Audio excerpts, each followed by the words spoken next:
Hello बच्चों, let's read the question. Question says a tank contains 1000 liters of brine with 15 kgs of salt dissolved. Pure water enters the tank at the rate of 10 liter per minute. The solution is thoroughly kept stirring and drains from the same rate. How much salt is there in the tank after the time t and second after 20 minutes? तो tank के अंदर हमें बताना है कितना salt है after time T and after 20 minutes. इस question को सोल्व करने के लिए जो की कॉन्सेप्ट हम इसमें यूज़ करेंगे, यहाँ पर हम यूज़ करेंगे डिफरेंशियल इक्वेशन सोल्व करने के लिए वेरिएबल सेपरेबल मेथड. इसमें हम क्या करेंगे, हमारे पास एक डिफरेंशियल इक्वेशन है, इसके अंदर दो वेरिएबल एक्स एंड वाई. तो उसमें क्या करेंगे, वेरिएबल को सेपरेट करेंगे. सेपरेट करने के बाद इंटीग्रेट करेंगे. इंटीग्रेट करेंगे और इंटीग्रेट करने से हमें क्या मिल जाएगा, डिफरेंशियल इक्वेशन का सोल्यूशन मिल जाएगा. यानी कि वेरिएबल एक्स और वेरिएबल वाई को हम सेपरेट कर लेंगे अलग से. और इंटीग्रेशन ऑफ डी एक्स, ये हमारा क्या होता है, एक्स प्लस कॉन्स्टेंट सी. सो क्वेश्चन के अंदर इसमें हम क्या करेंगे, लेट कर लेंगे x इज इक्वल टू, ये हमारा क्या है, kgs of salt in the tank at time t. kgs of salt at time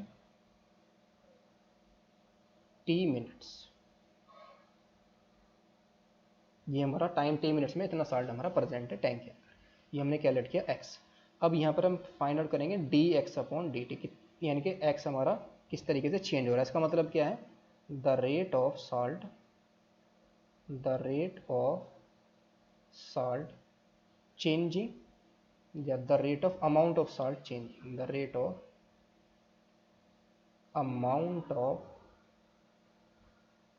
amount of salt in the tank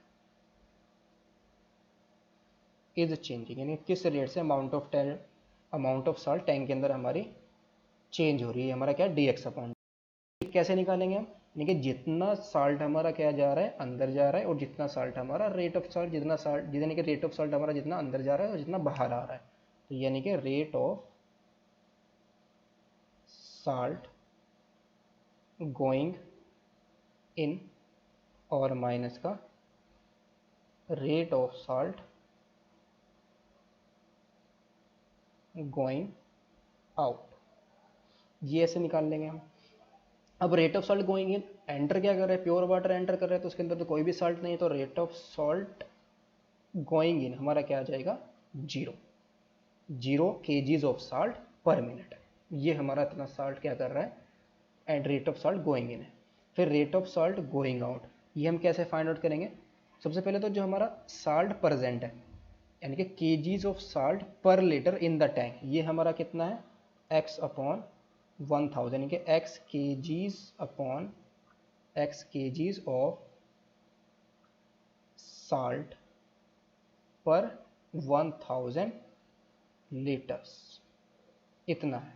और ये किस रेट से बाहर आ रहा है हमारा, 10 लीटर, सॉरी इनटू में आ जाएगा 10 लीटर्स पर मिनट. तो यहाँ से हमारे पास क्या आ जाएगा, माइनस का x upon 100 kgs of salt पर मिनट, kgs ऑफ साल्ट पर मिनट. ये हमारा क्या मिला हमें, dx अपॉन dt की वैल्यू मिल गई है, kgs ऑफ साल्ट पर मीटर, यानी कि dx अपॉन dt आ गया. यानी कि rate of amount of salt in the tank change, किस रेट से अमाउंट ऑफ साल्ट हमारा चेंज हो रहा है टैंक के अंदर. तो that is this implies dx upon dt. इसको हम कैसे लिखेंगे, माइनस का 1 अपॉन 100 इंटू एक्स आ जाएगा ये. अब इसको सोल्व कर लेंगे हम, सेपरेट करेंगे वेरिएबल को, तो dx upon x is equal to minus का 1 अपॉन 100 इंटू dt. इंटीग्रेट करेंगे बोथ साइड को, तो dx upon x is equal to minus का 1 अपॉन 100 बाहर, और इंटीग्रेशन ऑफ dt. तो कितना जाएगा हमारा, log x और माइनस का 1 upon 100 into t plus constant c. तो यह आ जाएगा हमारे पास x is equal to e to the power minus के 1 अपॉन 100 इंटू टी, और e to the power c आएगा, और e to the power c को हम क्या ले लेंगे, कॉन्स्टेंट a ले लेंगे. जब हमारा टाइम 0 है, at time t is equal to 0, तो x हमारे पास कितना है, 15 kgs ऑफ साल्ट. x की वैल्यू हमारे पास कितनी है, 15 kg. तो इसके अंदर हम पुट करेंगे तो हमारे पास ये कितना आ जाएगा 15 is equal to e into e to the power कितना जाएगा, ये तो जीरो आ जाएगा, टी पावर जीरो की वैल्यू कितनी आ जाएगी 1 आ जाएगी। तो यहाँ से हमारे पास ए की वैल्यू कितनी आ गई 15 आ गई। तो this implies x is equal to हमारे पास आया 15 इंटू में e to the power minus के 1/100 इंटू में t। ये हमारे पास x की वैल्यू आ गई। ये हमारा फर्स्ट पार्ट का आंसर आ गया। सेकेंड फर्स्ट पार्ट हमारा क्या है, at time t is equal to 20 minutes. At time t is equal to 20 minutes पर हमारे पास वैल्यू कितनी आ जाएगी, this implies x is equal to आ जाएगा 15 into e to the power minus के 1/100 इंटू में 20। सो ये वैल्यू हमारे पास कितनी आ जाएगी, x is equal to 15 into में e to the power minus के 1/, यह आ जाएगा 5 और e to the power minus के 1/5। अगर इसकी वैल्यू पुट कर सकते हैं यहाँ पर, इसकी वैल्यू कितनी आ जाएगी हमारी ए टू दी पावर माइनस के 1/5, ठीक है 15 इंटू में e to the power minus के 0.2 ये वैल्यू आएगी।